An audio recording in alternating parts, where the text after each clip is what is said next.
In today's video, I'm going to teach you how to install and use the Merlin AI Chrome extension. We'll go through the full process from finding the extension in the Chrome web store to using it effectively on any web page. If you're new to browser extensions, don't worry. I'll keep this simple and practical so you can follow along without any confusion. First, open the Chrome web store in your browser. Once you're there, use the search bar to look for the Merlin AI extension. When the result appears, take a moment before installing it. This is an important habit anytime you add a browser extension. Check the developer details, the permissions it asks for, its privacy information, and the user reviews. This helps you confirm that you're installing the correct extension and understand what level of access it may have inside your browser. Reading reviews can also give you a quick sense of how well the tool works for other users and whether there are any common issues to be aware of. If everything looks good, click Add to Chrome and then confirm the installation when Chrome asks. After a few moments, the extension should be installed and ready to use. Next, pin Merlin to your Chrome toolbar.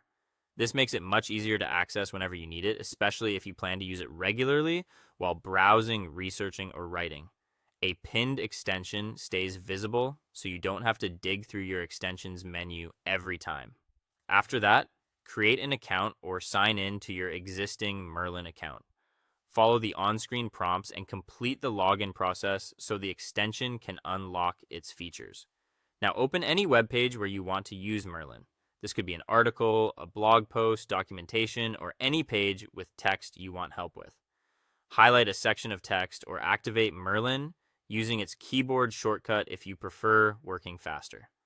Once Merlin is open, you can ask it to summarize the text, explain it in simpler language, rewrite it, translate it, or answer questions about the content you selected. To get better results, use clear prompts that specify exactly what you want, including the tone and format. For example, you can ask for a professional summary, a casual rewrite, or a short explanation in plain English. Before you use or publish anything Merlin generates, make sure you review and edit the writing. AI output often improves with a quick human pass to match your style, fix wording, and ensure accuracy. Finally, always verify important information against the original web page. This is especially important for facts, data, quotes, or anything you plan to rely on professionally or academically. And that's how to install and use the Merlin AI Chrome extension effectively.